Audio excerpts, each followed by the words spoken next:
What was the sign? I said, look, to get the sign, to know what was the sign of Jonah, you have to go to the book of Jonah in the Bible. And that book of Jonah is one page. This is the page. 4 short chapters, 1 page. So if you go to the book of Jonah, it won't take you 2 minutes. It won't take you 2 minutes to read this book. This whole book, it won't take you 2 minutes. So we read there that Jonah was sent to the Ninevites. God Almighty commands him, go to Nineveh and warn the people that they must repent in sackcloth and in ashes, humble themselves before the Lord, otherwise I will destroy the people. Jonah, a prophet of God, but he is human, he feels despondent. He said, these materialistic people, they will not hearken to the message, they will make a mockery out of me, as Jesus described them, a wicked and adulterous generation. This wicked and adulterous generation of Jonah's time, they're going to make a mockery of him. So he says, instead of going to Nineveh to warn the people, he goes to Joppa and takes a boat and is running away to Tarshish. You don't have to remember the names. He, instead of going to one direction, he goes in the opposite direction and is running away. At sea, there is a storm. And according to the superstitions of these people, whosoever runs away from his master's command, deserts his duty, calls for such punishment. So they began to question, who can be responsible for this havoc? Because the storm is not abiding, is not subsiding. So Jonah, he realizes that he is the guilty person, because actually he is running away from his master's command. God tells him to go to Nineveh, and he is going to Joppa. As a soldier of God, he had no right to do things presumptuously. So he makes a manly comeback. He said, I am the guilty man, and it is expedient that you take me and you throw me into the sea, and God will be satisfied, because actually it's after my blood, not you. And because of me, you innocent people will die. It's better for you that you throw me into the sea. One man perish, save the nation. They says, no, you are such a nice man, holy man, maybe praying continuously. He said, we have a system of our own system to find out right from wrong. And that system is a system, what is called casting of lots, like head or tail. We do head or tail. We did it just now, head or tail. So they had a system of casting lots, like head or tail. And according to that system of tossing the coin, it came to the turn of Jonah that Jonah was the guilty man. So they took him and they threw him overboard. And the storm subsided. Perhaps it was a coincidence, but the storm subsided. Now, I'm asking the question that when they threw Jonah overboard, was he dead or was he alive? But before you answer, I don't want to get the wrong answer. Because once you give the wrong answer, you want to stick by it. This is human nature. You know, once you make a wrong statement, you don't like to admit your mistake. So I want to help you before you open your mouth. You don't mind? I said, you see, Jonah had volunteered. He had volunteered. He says, throw me overboard. And when a man volunteers, you don't have to strangle him before throwing. He agrees. He says, throw me. You don't have to kill him. You don't have to break his arm or limb. You don't have to spear him. Am I right? The man says, throw me. So when they threw him overboard, was he dead or was he alive? I want to hear from you all. And please, I want to hear that it can also be recorded on our tapes. Please. Was he dead or was he alive when they threw him overboard? What? Alive. You got the right answer, but you get no prize for that.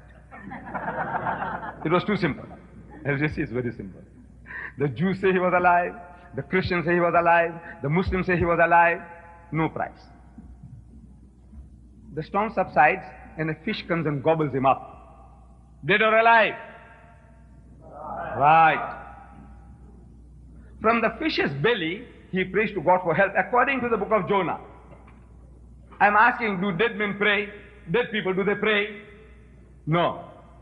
So he was alive. A little louder, please. Alive. MashaAllah. Three, you will be given the opportunity at question time, whoever you are, you will be given the opportunity at question time to ask questions. Be man enough, be Christian enough to please keep your mouth shut for the moment.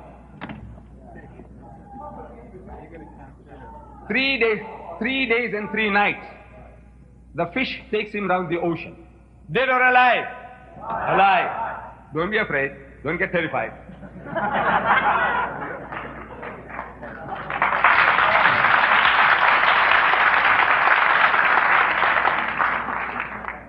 On the 3rd day, the fish vomits him on the seashore. Dead or alive? Alive. Look, whether you are a Hindu or a Christian or a Jew or a Muslim, if you read this record and if you had sound common sense, you will say alive, alive, alive, alive. And it's a miracle. It's a miracle of miracles. When you throw a man into a raging sea, he ought to die. If he died, no miracle, because we expect him to die. A fish comes and gobbles a man, he ought to die. If he died, no miracle. If he didn't die, it's a miracle. Heat and suffocation in the belly of the whale, the man ought to die. 3 days and 3 nights, he ought to die. If he died, no miracle. No mu'jiza, no sign. If he didn't die, it's a miracle. So, it's a miracle of a miracle of a miracle. An outstanding miracle in the Bible, 3 times over. It's a miracle from every point of view. So Jesus says, for as Jonah was 3 days and 3 nights in the belly of the whale, so shall the Son of Man be 3 days and 3 nights in the belly of the earth. As Jonah was, so shall the Son of Man be. I'm asking, how was Jonah for 3 days and 3 nights in the belly of the whale? Dead or alive? I'm asking again, how was Jesus in the tomb for 3 days and 3 nights? Dead or alive? I beg your pardon? No, according to Christendom. Dead. Ask the professor, ask the doctor. He said he was dead for 3 days and 3 nights. Jonah was alive for 3 days and 3 nights. Jesus was dead for 3 days and 3 nights. Any Christian worth the name will tell you that. Any Christian. You don't have to be a DD, and you don't have to be a theologian or a preacher or an evangelist hearing voices from heaven. You need nothing. Jonah is alive. The Christian says Jesus was dead. I am asking in your language, you English-speaking people, you Americans who speak English, the Englishman who speaks English, I speak English. I speak English as my mother tongue. See, this is the nearest, because psychologists say that your mother tongue is the language in which you dream and the language in which you swear. And I dream in English and I swear in English. So, from that angle, I'm also an Englishman. See, I'm an English-speaking person, though my mother tongue is Gujarati, I speak Urdu, I speak half a dozen different languages, but my mother tongue is English according to the psychologists. So, I'm asking in your language, those, I'm sure all of you understand English, otherwise you wouldn't be here. I said, in your language, you see, is this like Jonah or unlike Jonah? Jesus says, for as Jonah was, like Jonah.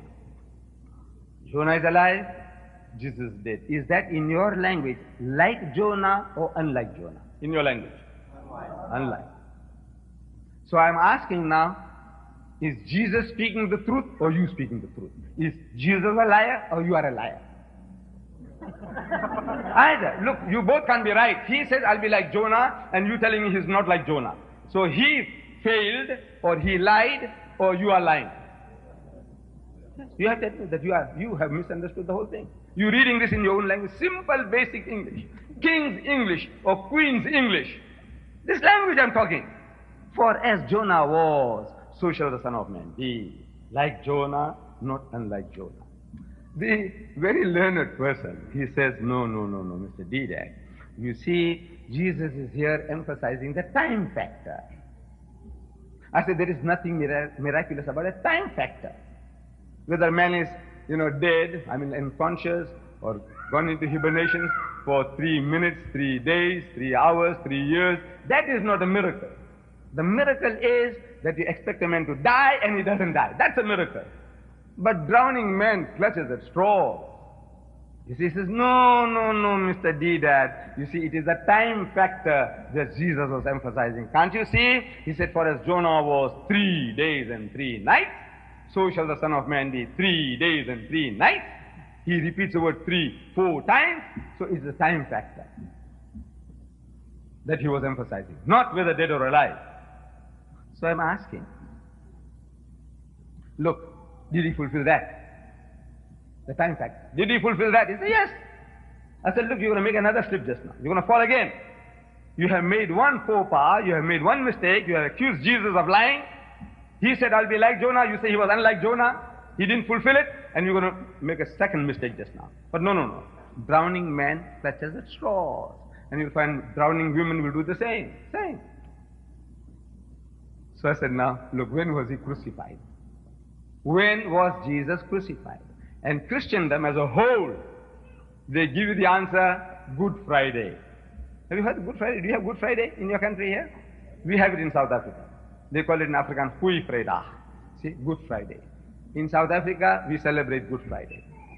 Swaziland, Lesotho, Zambia, Zimbabwe, Britain, France, Germany, Italy, name them. Every Christian nation on earth commemorates Good Friday.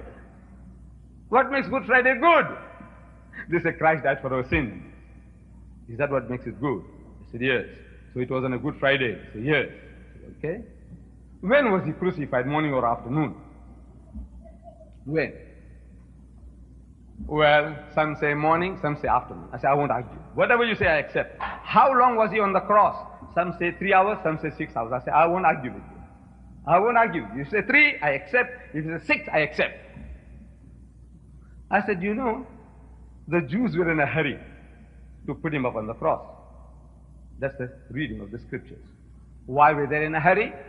Because they were afraid of the common people. Jesus was a hero to the common people. He had healed the blind, the lepers. He had given life back to the dead. On one occasion, he fed 5,000 people with a few pieces of fish and a few pieces of bread. On another occasion, another 3,000 people with a few pieces of fish and a few pieces of bread. A man with such a reputation, the people loved the man.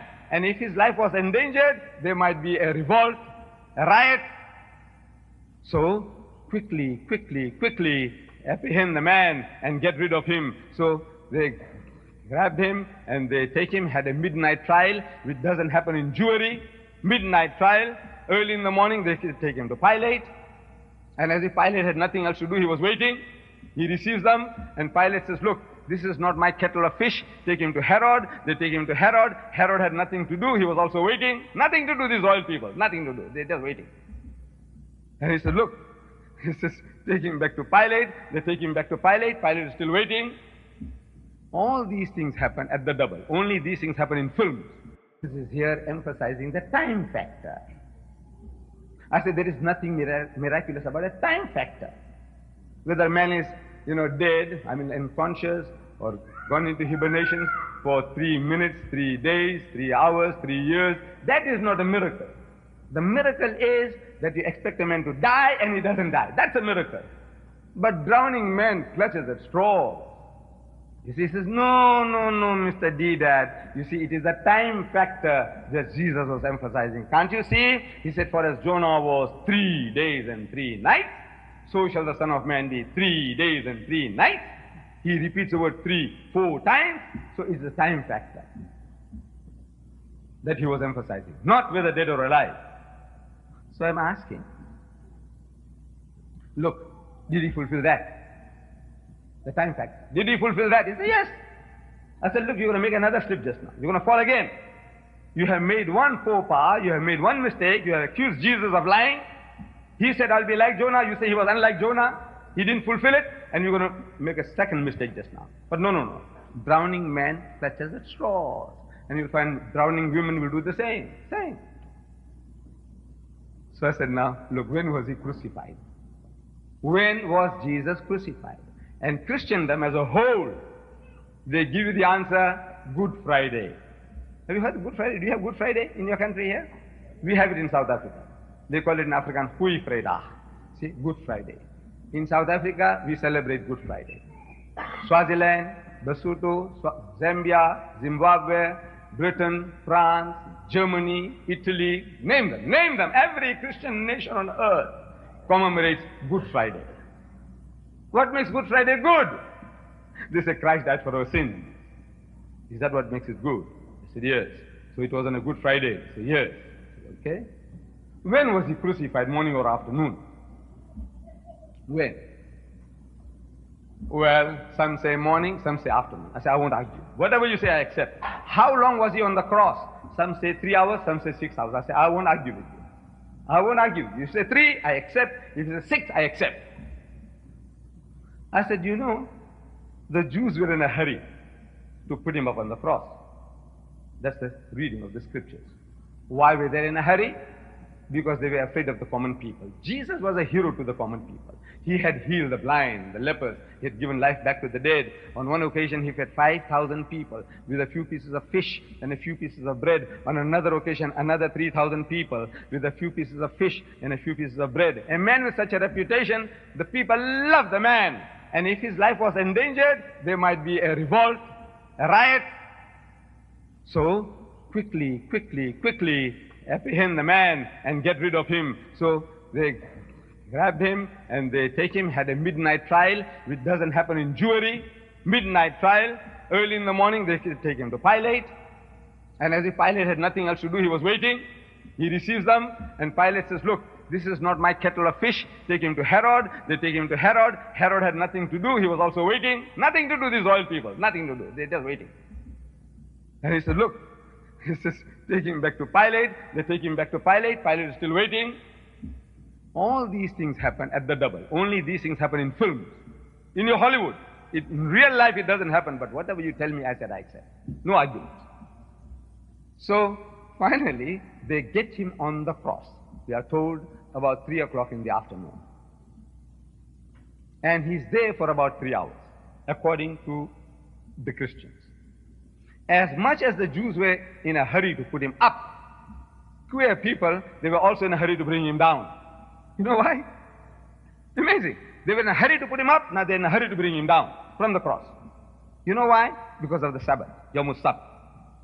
Because they were told in the book of Deuteronomy that they must see to it that nobody is hanging on the tree on the Sabbath day, that thy land be not defiled, with the Lord thy God giveth thee for an inheritance. So for that, you know, it was a filthy, dirty, sacrilegious thing for anybody to be hanging on the cross on the Yom Sabbath day. And Sabbath begins at 6 o'clock on Friday. According to the Muslims, the Jews, our day begins at sunset. Day changes. The Jews at sunset. The Muslims at sunset. At sunset, we see the moon, we start fasting. At the end of the month, we see the moon, we stop fasting. That's how the Jews count their days and the Muslims count their days. So Sabbath starts on Friday, 6 o'clock. So before that, they want to bring the body down. So hurry, and they managed to bring the body down without breaking the legs. There's also a prophecy being fulfilled in that. They brought him down. And they gave him a burial wash, which takes about an hour, hour and a half. The Jewish burial bath. Ghusl. Then they put 100 pounds of medicines around him. And they put shroud around him. And they put him into the sepulchre. By now, it's already evening. There's no other way. If this is what you are telling me, your story is correct, then by the time they put him into the grave and did these things, it's already evening. So, Friday night, he's supposed to be in the grave. Watch my fingers. Friday night, he's supposed to be in the grave. Saturday day, he's still supposed to be in the grave. You see, I'm dividing the day into day and night because Jesus did the same. He said, for as Jonah was 3 days and 3 nights, the day into day and night, day and night, day and night. For as Jonah was, so I said, Friday night, Saturday day, Saturday night, Sunday morning, the first day of the week, Mary Magdalene goes to the tomb. That's what the Bible says. And the tomb was empty. I said, supposed. You know why? Because he could have come out Friday night. But because the Bible doesn't say that, I don't say that. But he could have come out Friday night. So I'm asking, how many days and how many nights? Can you see my fingers? You people? How many? What, 3? 2 nights and a day. You see, 2 nights and a day.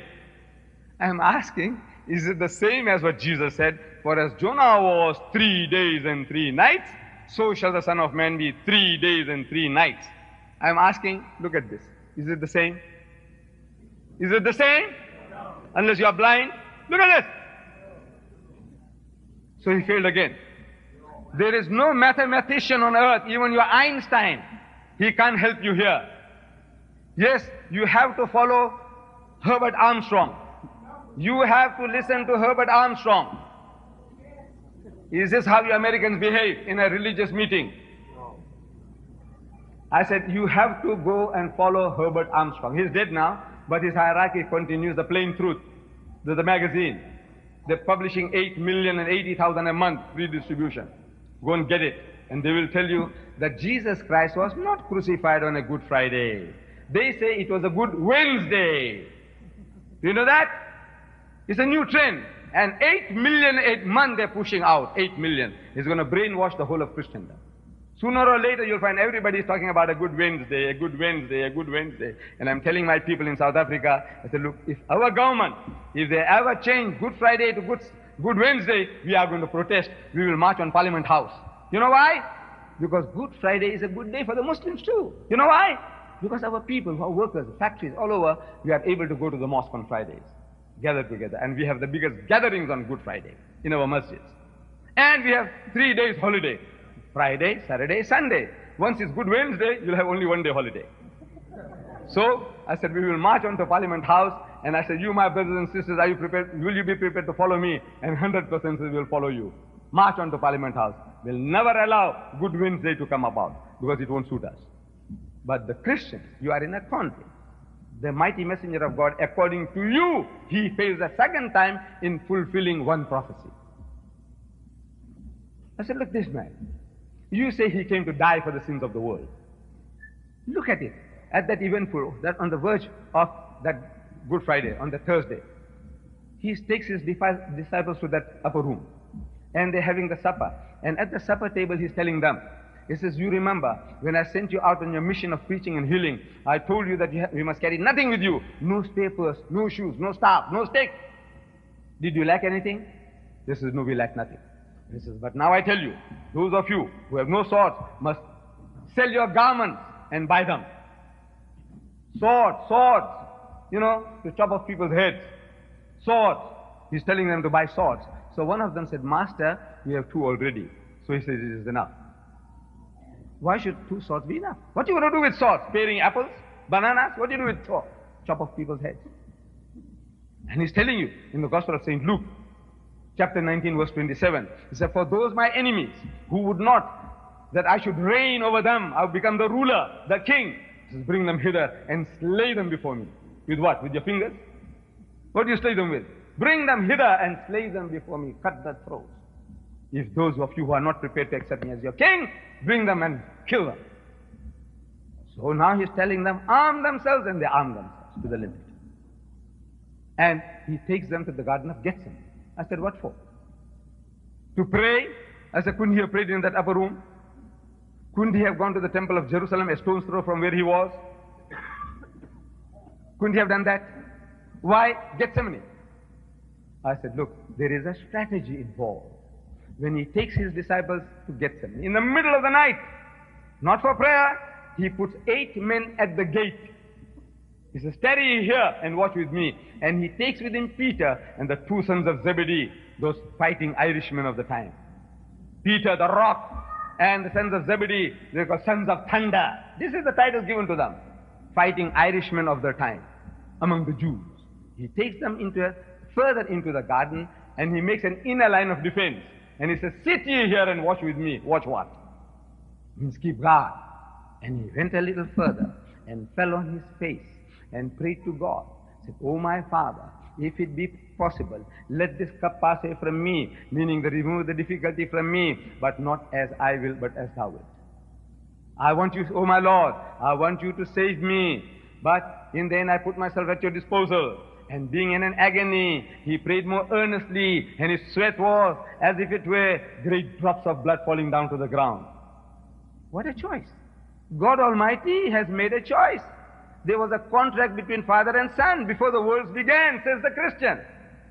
Before the worlds began, there was a contract between Father and Son. He says, my Son, I will send you into the world in the year 4000 after Adam. And I want you to die for the sins of mankind. It looks like Jesus didn't know anything about it. Look how he's behaving. 8 at the gate. You study here. Shoo, 3, come, follow me. Shh. You sit here. Is this how you prepare for suicide? Is this how you prepare for sacrifice? A willing sacrifice? You tell me. If you have ever served in the army at any time, or been with the scouts boys, or girl guides, you will be able to confirm that when you do things like that, you are preparing. It's a strategy of preparation. Not for death, but for protection. And sword, if the Jews were to come there, he says, I know my people. This is the spirit that the disciples were showing. They were beating the breast in that upper room. So, Master, we are prepared to go to prison for you. Master, we are prepared to die for you. Such people with sticks and stones and 2 swords, they would have knocked hells into the Jews. But the Jews were cleverer than what we thought. They bring Roman soldiers with them. The situation changes.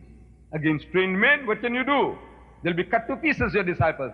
So Jesus says, put down your sword, because he who lives by the sword shall die by the sword. Didn't he know this before? He knew. But circumstances changes, and the man changes. He's a master strategist, but he had not come to die, and he had not died. As such, he was neither killed nor crucified.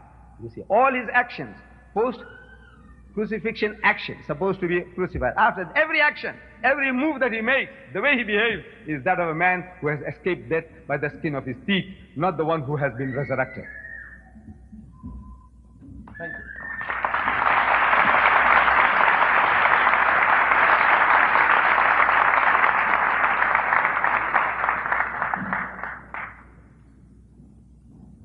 Thank you, Mr. Ahmed Deedat. Robert Douglas. You are fortunate in being able to be a part of a gathering such as this. At the very outset, I want to make you aware that there are very few places in the world where this kind of a gathering could take place. These sorts of discussions, I'm sure, take place in South Africa. I assume Mr. Ahmed Deedat does such things quite regularly there. I know of him by reputation, and that he travels the world, that he spoke in interaction of this kind in London sometime back with an acquaintance of mine, Reverend Anis Sharosh. And of course, he's here from time to time in the United States. May I try to impress upon all of you the uniqueness of these kinds of gatherings, and that in fact they basically take place in those countries that we think of as Western countries. I would suggest that the next one of these ought to be in Damascus, or in Cairo, or in Baghdad, or in Rabat, but I know that that won't happen. That won't happen precisely because if not the governments, at least some of the peoples of those countries would not permit it. So I'm glad to be a part of this gathering, and that we have a context of this kind in which we can come together and talk about these matters.